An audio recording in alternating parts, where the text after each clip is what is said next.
All right, go. All right, we're here at the headwaters of the Mississippi River on August 13th, which is the anniversary for the Moravian Pentecost. We're in the 400-year anniversary of Thanksgiving. It's actually the third 400-year anniversary that's running in succession. First, the 400-year anniversary of slavery, then the Mayflower Compact, now Thanksgiving. God is speaking to the problem and to the solution. The reason I'm here at the headwaters of the Mississippi River is 1999 on 9/11 at 9 o'clock in the morning, Israel Hanna left from this very spot on a word that was given to him by God that if the church did not bring healing into the reservations, there would be judgment in America and not revival. And the revival would be directly relational to the healing brought into the reservations. 2 years to the exact hour, judgment hit America. I called him up 21 years to the exact day of him asking God the same questions. The One Blood Revival we did in Minnesota was on 9/11/2020, and it was 21 years to the exact hour of him leaving the headwaters. This is beyond coincidence.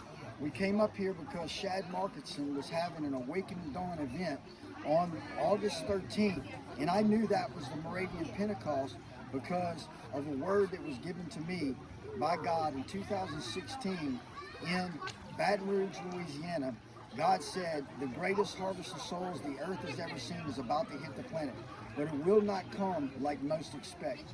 The earth is going to go through a time of fasting.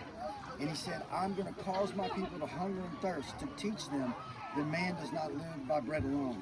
So many times we as men want to start running things our own way, even building our churches.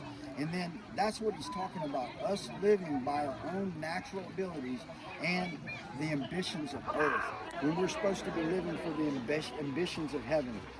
The Moravian Pentecost was birthed because Count Zinzendorf left his governmental post, went to his property to address the people on his property that he allowed to go there to escape persecution in the early 1700s. They began to call Zinzendorf the Antichrist, his buddy, the false prophet, and he began to go house to house and address them about how the Bible said they should live together as brothers. And then he got them to commit to pray for their brothers, for the unity of the brethren.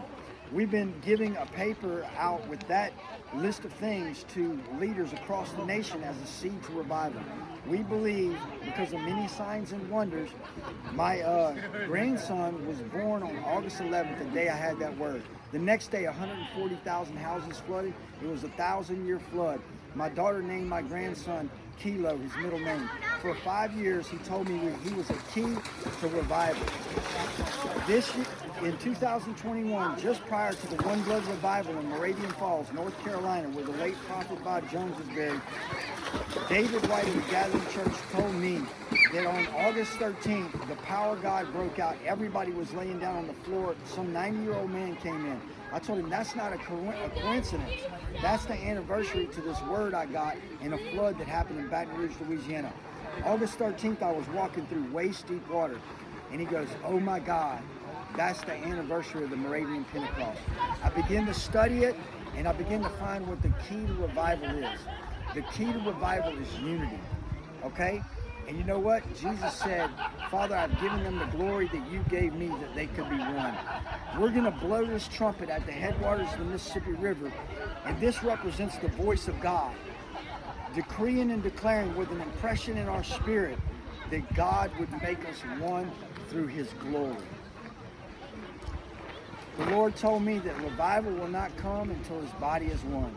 And my body will not be one until they spend extended time in the glory together. And so we're going to ask God to do whatever he has to do to make us one, that we could stop this evil flood in our nation that's causing little kids' genders to be changed. And so I want you to agree with me. I'm going to post this on Facebook. I'll download it to YouTube. But as you see it, I want you to agree with me, because we have to release this impression through our hearts. But I don't want it just to be me. I want every single one of you to agree with me that God would make us one, so revival would come to the United States of America, and that we could have course correction, and our children would not lose liberty on our watch. All right, here we go.